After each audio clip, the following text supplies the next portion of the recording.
Breaking down the 5 most valuable trade pieces on the Twins on today's episode of Locked On Twins.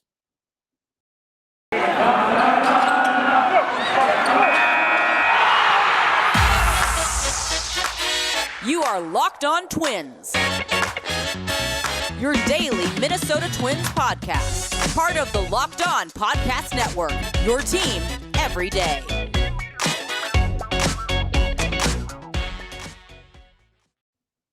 And welcome to the Locked On Minnesota Twins podcast. Today is Tuesday, December 21st. I'm your gracious host, Nash Walker. Thank you for making Locked On Twins your first listen every day. We are free and available on all podcast platforms. For those who didn't hear last week, we are going down to 3 episodes a week till the end of December and then into January. We'll see where things are at with the lockout into January. But the word, unfortunately, is that the two sides are not going to talk about core economics until January. So it might be a little bit before baseball is back in the full swing in the offseason. But we're here 3 days a week talking Twins. And we're kind of getting through a part of the offseason where you're reflecting. And we've reflected a lot on the 2021 season. We're looking forward a lot to the 2022 season. But reflecting and thinking about the team from a macro view, looking at their top prospects, as we always do, breaking down breakout prospects, I think, for next year. I have a piece about Jose Miranda up at twinsdaily.com with a video. You can check that out. A lot of good conversation. It's about Miranda and opening day. We talked about that on the show last week. It's a decision that's going over because there's so big hole in this roster. So many other questions, and there was definitely as well with Byron Buxton. They got that sorted out, which is amazing. But Jose Miranda, where he starts on opening day, is one of the biggest storylines, I think, of this offseason because he had such an amazing year. And I think as I look back, I'm going to continue to think about Jose Miranda in such a shining light because the team was so bad. And as the team was struggling and as the team was losing, I was just talking about Miranda and like the hope and the excitement about his breakout. And I think he can do that again in 2022, is capable of doing that again, but for the Twins in 2022. So it remains to be seen what they decide, and I think spring training will play a factor, but he has nothing left to prove at AAA, and that's kind of my point.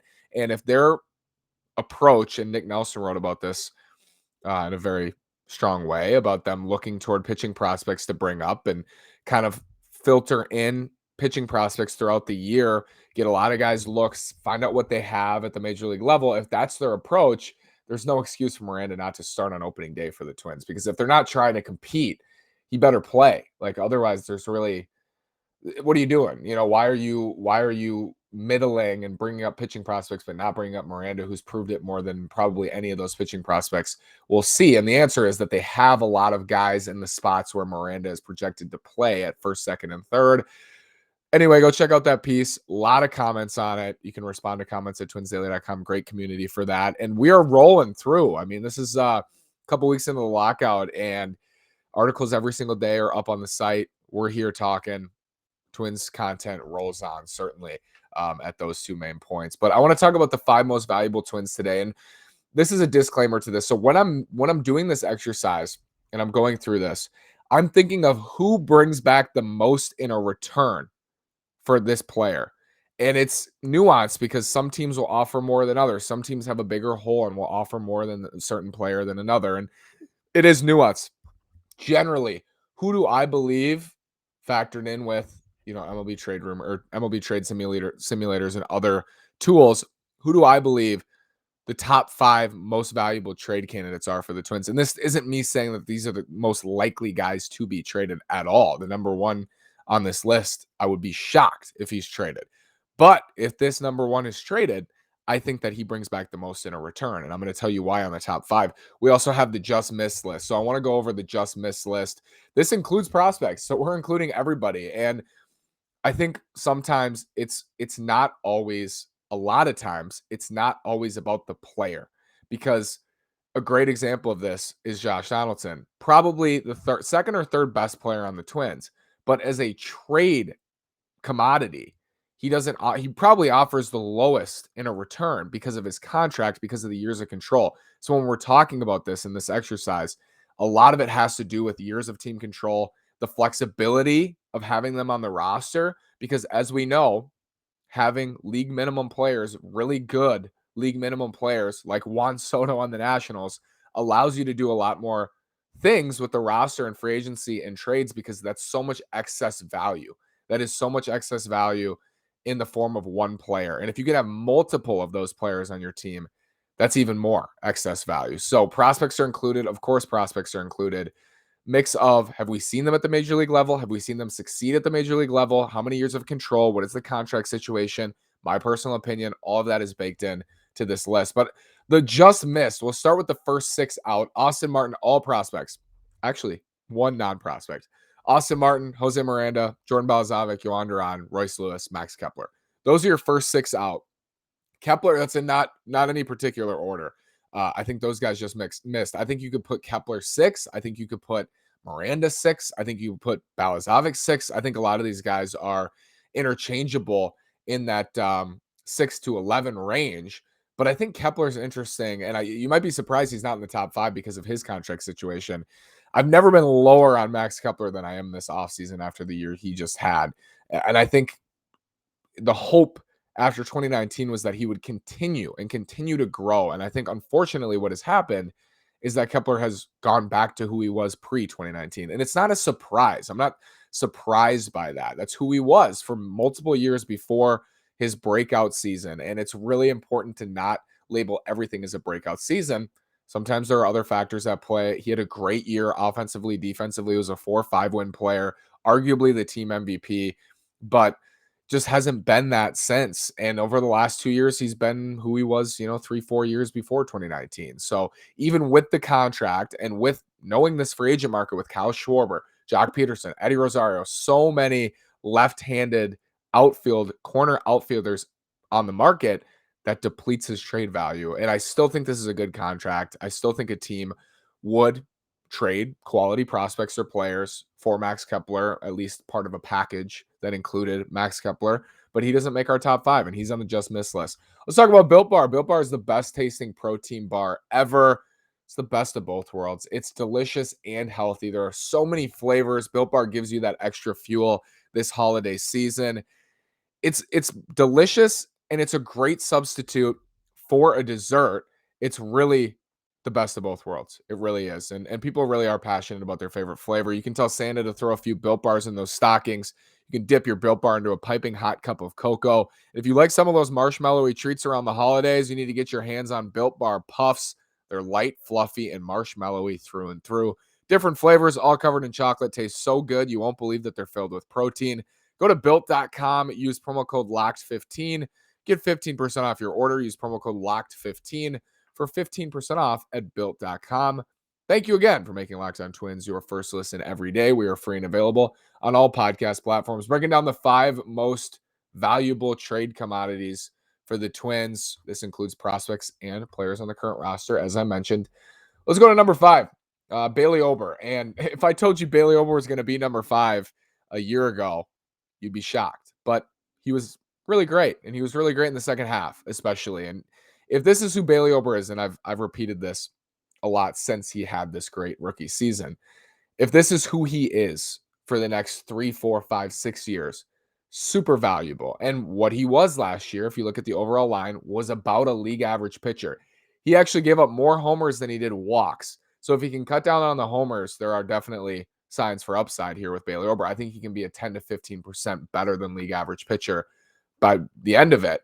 But if he is who he is right now, and he can give you 150, 160 innings even of who he is, super valuable. 6 full seasons of team control, 3 at the league minimum. And I've mentioned this a lot as we talk about the Twins pitching prospects, but it's valuable to develop 3s, 4s, and 5s. It is, because it saves you a lot of money. If you're paying 3, 4s, and 5s the league minimum, if they can fill those spots for you admirably and fill those spots in a way that allows you to spend on other parts of the roster, super valuable. So Bailey Ober's number 5, amazing development. I mean, he wasn't anywhere near the top 5 coming into the year. So it just shows you the beauty of baseball, the beauty of a farm system. Guys will come up and make impact. Speaking of that, the player before, I would say in 2019, the Bailey Ober of 2019 was Luis Arraez, because he was not a top prospect in the Twin system, was definitely not a top prospect in baseball, maybe in the 15 to 20 range, but lack of power, knee surgery, just kind of downplayed defensively. There wasn't a lot to like outside of the high average, high on base percentage. But when he came up, showed that he could do that at such a high level, it negated those other things to a certain degree. I have him the fourth most valuable Twin right now, 4 full seasons under arbitration. He's going to make $2 million, projected $2 million in 2022. So you're looking at like 2, 4, 6, and 8, let's say. $20 million for 4 years of Luis Arraez. I would put him number 4. Last year, he's probably in this range last year, but different players were above him on this list last year. Like Max Kepler was probably above him at this time last winter. I wouldn't say Arraez had a great year, but he had a terrible September, which really impacted his overall line. And I think we learned some things about him. The kind of inconsistency was not a great sight to see from Luis Arraez. He was up and down, and you'd like to see more consistency, but I think health played a factor in that. Still bullish on him for the future. He's been exceptional in 3 seasons for the Twins since coming up in mid-2019 or May of 2019. Was the breakout and one of the best stories of the 2019 season. Luis Arraez is 4th on my list. Number 3 is Joe Ryan. 6 full seasons of team control, 3 at the league minimum. You might ask why I have Ryan above Ober. Ryan has the prospect pedigree as a top 100 global prospect in the past. He was better in the minors. Well, actually, Ober was super good in the minors. I should say Ryan was healthier in the minors, and Ryan was great as well last year. I think 3, 4, and 5, I could hear it out in any order with Ryan, Arraez, and Ober. I think I could hear out an argument of Bailey Ober having a brighter future than Joe Ryan. I think they're very similar in a lot of ways, just in terms of repertoire. I think Ober's secondary stuff is better than Ryan's secondary stuff, but I think Ryan's fastball is better than Ober's fastball. So they're kind of on equal planes, and they are on equal planes in terms of their contract as well. 6 seasons of team control, 3 at the league minimum. Ober's slider ticked up last year in velocity, but I mentioned a ton of homers. Ryan's probably going to give up a lot of homers too, but when they're not giving up homers, both of them should be fantastic and should be solid 3s and 4s and 5s. Tempering expectations always on those two. We're not expecting Joe Ryan and Bailey Ober to be 1 and 2 in this rotation, which is why I've said over and over that the Twins need to improve. We all know that. Ryan should be seen as 3s, 4s, and 5s until further notice in that range, probably your 4 and 5. But I have Joe Ryan as the 3rd most valuable Twin moving forward in trade. I think if you traded him straight up, you'd get the 3rd most in return. It's a tricky exercise because when you look at it that way, some teams value guys who've been to the majors, guys who've succeeded over a long stretch in the majors or even over a couple of years more than they do Joe Ryan type, who had 5 good starts, blew up in his last one, but had a very, very encouraging debut for the Twins last year. He's number 3 on this list. Get to 1 and 2 after this word from BetOnline. BetOnline has you covered this holiday season with more props, odds, and lines than ever before as football continues its march through the College Bowl season and the Pro Football Playoffs. BetOnline remains your number 1 spot for all the sports action this season. Head to the website or use your mobile device to sign up today and receive your 50% welcome bonus on your first deposit. Just use our promo code LOCKEDON. That's locked on to receive your bonus. From basketball, football, NHL, boxing, and UFC, right to your favorite Vegas casino games. Don't wait to take advantage of all the amazing offers available for the 2021 season. BetOnline is the fastest and easiest way to bet on all your favorite sports, so don't wait to take advantage of all the new amazing offers available. It's a great time to play. BetOnline is where the game starts. So 1 and 2 on our most valuable Twins list. Number 2, Alex Kirilloff, 6 full seasons of team control, 3 at the league minimum. I've made it very clear. I think Kurloff is the prime breakout candidate for next year for the Twins. If his wrist is healthy, I think he's going to put together a really nice year. I think he's going to surprise a lot of people who've maybe forgotten about him since he got hurt and since he struggled while he was hurt trying to play through that injury. I have Kurloff number 2 because you look back and he checks those boxes. Prospect pedigree, global top 20, 25 prospect just a year ago. Twins top prospect arguably before being called up. I think when he was healthy, answered, I should say, a lot of questions that we had about him. Is there power in his bat? Is he going to be able to hit 20, 25, 30 homers while also, reaching 300 and having a high on base percentage? And I think those questions were answered while he was healthy. And once he got hurt, he didn't play like the Alex Kirilloff we'd seen the weeks before. But if he's healthy, I think Kirilloff's going to have a big year next year. And I think in any trade, like Kurloff is being mocked in trades a couple winters ago as well. summers at the trade deadline, winters in the offseason. But if you mocked him now, I think a lot of Twins fans would look at that and be like, ooh, like, no. Because I think a lot of Twins fans saw what he's capable of doing. I certainly did, and I'm bullish on Alex Kirilloff, the exit velocities, the expected slug, everything that you look at across the board with him in terms of contact, what you want to see from a guy making his debut in his rookie season. I think he did it all. I think he really did it all. Alex Kirilloff. And you have 6 years of control, 3 at the league minimum. I think Kirilloff's going to be a mainstay in the heart of this order for the next 6 seasons. I really do. I think he's going to come right out of the gate and hit 4th, 5th, or 6th for the Twins. And I think he, if healthy again, is going to succeed. Number 1. And after last year, this is super exciting because when I look at this, I'm like thinking of next winter. And if we do this again, like I look at this list, how much it can change in one summer. And so many things have changed on this list. You're looking at 2 pitchers not really on the radar. We talked about Bailey Ober and his amazing numbers in the minors, but added to the 40-man, some were surprised about that. Joe Ryan, a lot of people never heard of him because he came over in the Nelson Cruz deal. Kirilloff, you've always known about. Arise gets called up in 2019, of course, and has been one of their best players since. But to have Jorge Polanco number 1 after the season he had in 2020 is the best story and the best development, I think, of the 2021 season. There weren't a lot. I think this one was the best. I really do. Polanco, $5 million in 2022, $7.5 million in 2023, 2024, $10.5 million team option with a $1 million buyout. In 2025, $12 million team option. If there was a team option for Polanco right now at $18 million, the Twins would take it. $20 million, I think the Twins would take it. And he's making $5 million in 2022. For the mistakes that this front office has made, I've been vocal about mistakes they've made. We've been super aware of mistakes they've made. Jorge Polanco's extension is not among them. I mean, I think that was great to get him locked up on this contract. And that's a big part of why he's number 1, not just because he's the Twins' most consistent player and has been now for years and the longest tenured player. And, Byron Buxton's their best player, but Jorge Polanco is consistently their best player. I think to have him number 1 is amazing after the shortened season and how much he struggled and the questions about his ankle. Is he ever going to be healthy again? Goes out there and puts together a Twins MVP level season in 2021. And now I have him as the most valuable on the Twins current roster. So shout out Jorge Polanco, Alex Kirilloff, Joe Ryan, Luis Arise, Bailey Ober. That's your top 5. First 6 out.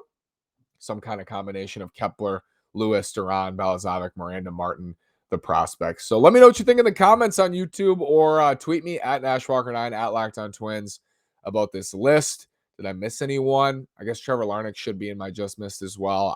I've fallen for the forgetting about Trevor Larnix, which I need to be better about because I was super bullish on him. And then he struggled so mightily that it was hard to look back and be encouraged. But I said when he got sent down, don't lose the hope for Trevor Larnix. He's gonna be a good hitter for the Twins, and I'm confident in that. Let me know what you think again. Thank you for making Locked On Twins your first listen every day. Now make your second listen Locked On Bets, your daily one-stop shop for all your gambling needs. Locked On Bets is hosted by your boy Q with expert analysis and insight from Lee Sterling. It's free and available on all platforms. Thank you again for listening. Have a great day. Go Twins.